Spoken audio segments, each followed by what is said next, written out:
Troy, you filling in for Ted today?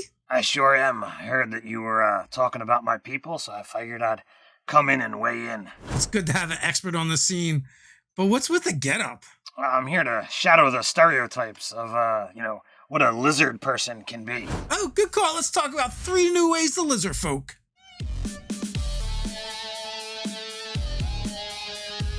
Welcome to Nerdarchy, for nerds, by nerds. I'm Nerdarchist Dave, and today I'm joined by this nerd. Nerdarchist Ted.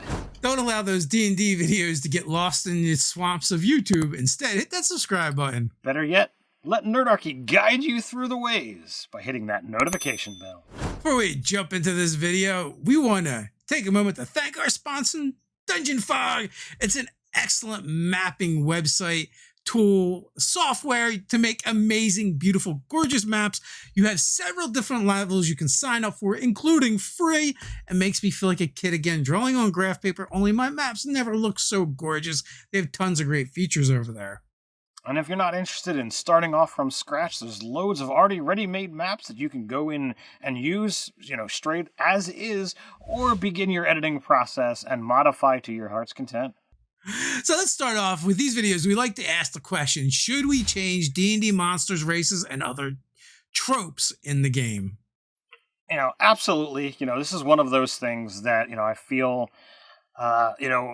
making a change is a way to make your game or that campaign unique, fun, and memorable.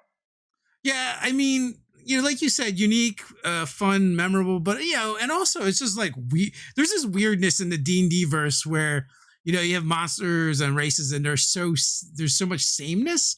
I think as a DM and even players should as well, we should change things up, give them different cultures, give them, different traditions. And, just because you're a particular race or species, doesn't mean you're going to automatically share the same culture. So that's definitely a place where we can start kind of look at things. Also, like, we're going to talk about lizard folk, right? Why are all the lizard folk based off of the generic, like, swamp lizard humanoid mashup? I mean, it's not even like I don't even think it's like a specific lizard. Like, it's not really a crocodile or iguana. It's like something else. And then you'll see different pieces of artwork throughout the editions and the books. And you're like, this doesn't look anything like the lizard person that, that they describe. Why can't we have this lizard person? Well, I mean, like that reminds me of, my favorite piece of artwork from all of D&D. It was an adventure called Swamplight, and there is basically a Dimetrodon style lizard folk, with the frills down the whole back, like the huge spine, like a Spinosaurus. But there's no ever mention of what that kind of thing is and what have you. It just is like, all right, what is that? So you could absolutely take lizard folk and change them. And if you look at, our own world and look at all of the different cultures, we're all humans, and yet we've evolved differently. We have different beliefs, different, things that we hold dear in society. So why would any other D&D race not do the same thing? That's so true. I mean, we can apply just a couple tweaks and begin making them, different and changing them up. So let's start with our first one, new way to lizard folk. Number 1, Advanced Kingdom. So, why not have your lizard folk more evolved, more advanced? Maybe they're not just living in, tribal huts in the swamp. It would be really cool to take the really creepy, weird alien mindset of the lizard folk and then marry that with a more technological and more advanced and civilized society, right? They still think the same way and have the same kind of sensibilities, but they're more evolved. They're better educated. They use more technology and they have more of a community. So There's a whole kingdom. So lizard folk, while they're not hive mind, they are, more relatively community driven. They're about each other and all of that. But as lizard folk, they are cold blooded. They are slightly less caring than your other typical species that are out there. So what kind of societal advances and technological advances would they work on? Would there be like as opposed, or in addition to a more, like a sewer, system, would there be some kind of like public heating, scenario? Would there be great furnaces to heat the city to make everybody warm so that society could operate on larger timescales? Could you have those kinds of things? As opposed to like, public drinking houses, would there be like essentially like public saunas, areas to go and warm up, periodically throughout the town or the city so that, you got to go out into the cold and you go a few blocks, you warm up, you're able to handle the rest of the trip home because it's, late or, it's cold at night, that kind of stuff. So that might be some of the, like the aesthetics of the city, but also like the mindset is different. Like lizard folk don't ascribe, particular feelings or emotions to themselves, but to other things, right? Like, they don't get scared because they see a troll. They attribute the troll as being something to be that is frightening because of what it can do, right? They recognize the danger. So Right. that makes them seem very uncaring, cold, and calculating. When someone dies, they were a useful warrior or wizard or cleric, but now they're meat. All right. Yes. What if a tradition, like an honored tradition to honor the dead was, the family sits around the table and carves up dad or your brother or whatever, and they like, now it feeds the family. Because it's not that living thing anymore. They might not have the same taboos that other species have when it comes to the honoring the dead. Maybe they've taken it and turned it into tradition. Now they do recognize how other people feel, so they might take that into account because they are more civilized when mingling with other species and races. But, it's going to definitely change, how others interact with them in their level of society. So, they could be very civilized and systematic in the way they do things. It might make them even more efficient. And it may turn out that they like actually make really good bureaucrats because of this. So these are all like different things that change the trope and play with. That was the direction I was going to go in. Of imagine the efficiency. When you have that, that would be a very different kind of society, a very different place to visit. I imagine they're like Vulcans, right? So, so like to that extent, yeah. I would not make very many other corollaries between the two, especially when you're talking about eating the dead. But hey. But the lack of emotions, or the seeming lack of emotions, for sure. So let's jump into new way to lizard folk number 2, dimensional raiders.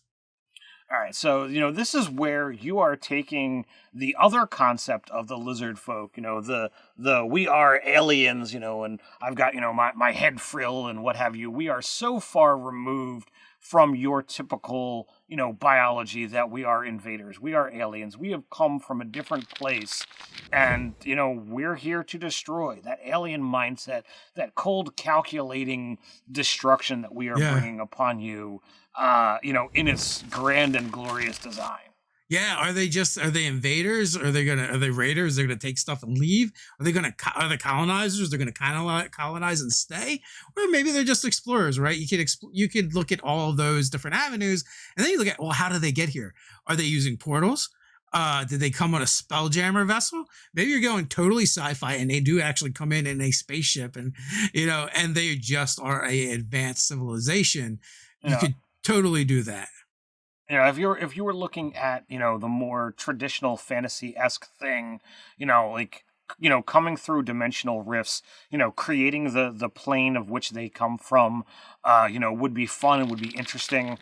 You would be able to really develop it if the players found a way to get back to their dimension, their plane, and possibly go through or get stranded on one of these rifts looking for a way back. You could have a lot of fun with that angle, but perhaps it's more than just raiders. What if they're being driven from their home plane by something else, and this plane full of wimpy flesh bags who don't have scales and natural born weaponry, they're ripe for the pickings because they can just come in with ready-made armor, ready-made weapons, clawing and biting their way through everything that's in their path, towns and villages, would just be, easy for them to deal with.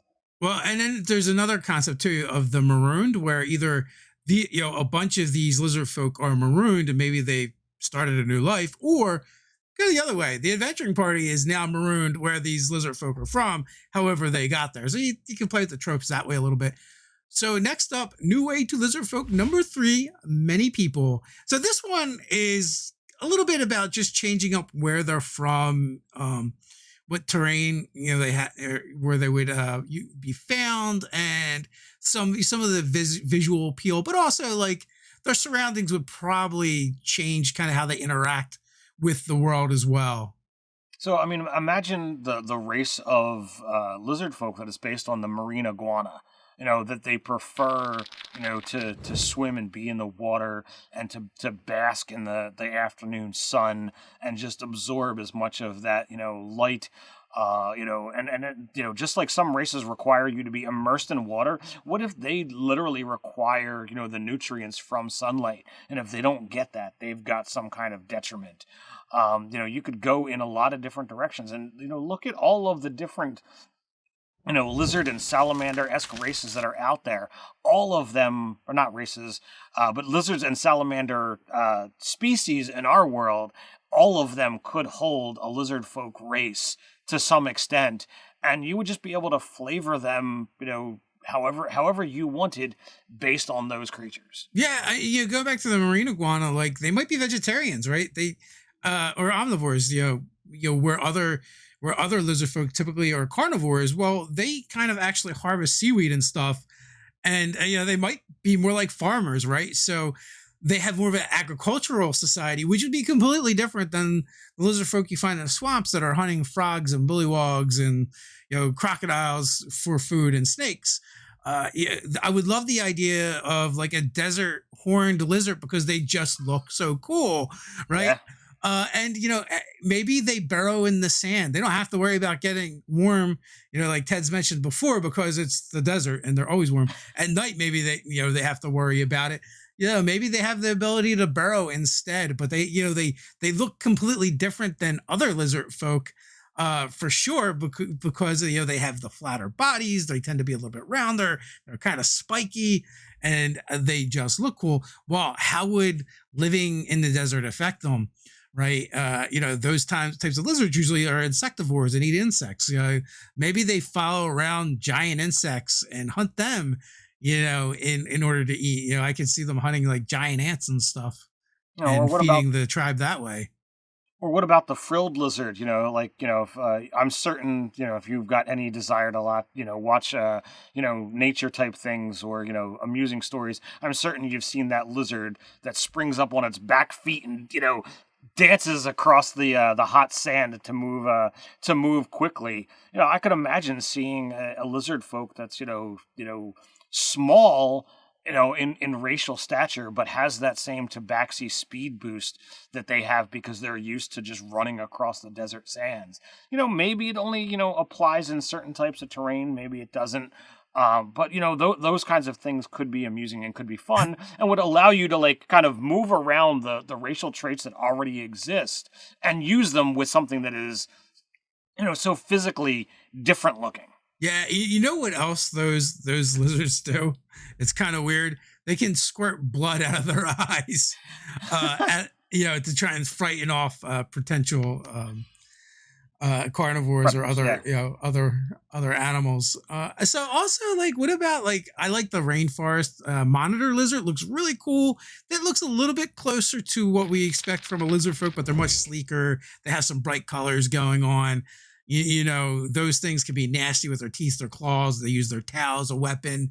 They're great climbers. They might be more arboreal, as opposed to being in the water. That might be, but also might be a thing as well.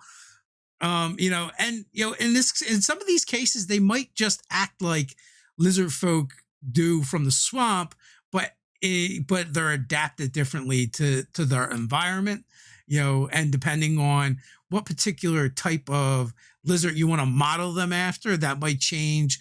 So, some of the ways that their kind of society and culture is as well. So you're not really stuck at, the Lizardfolk as it's presented in the monster manual. You have a very easy method of being able to select something else, and model it after, and, make some mechanical tweaks, make some visual tweaks, and then, make some massive changes to the lore and to the culture, and you've got something unique, you've got something fun, you've got something full of flavor that you can add to your world. Hey, do you enjoy the videos where we break down the D&D race norms? Then you might want to check out 3 New Ways to Dwarf. YouTube's not the only place that we're creating content. We're doing stuff over on Patreon, where we make products for 5th edition Dungeons & Dragons for players and DMs alike every month. But that's not all we do. We do monthly fan games, giveaways that our patrons are automatically entered in, and more. So until next time, Stay stay nerdy. nerdy.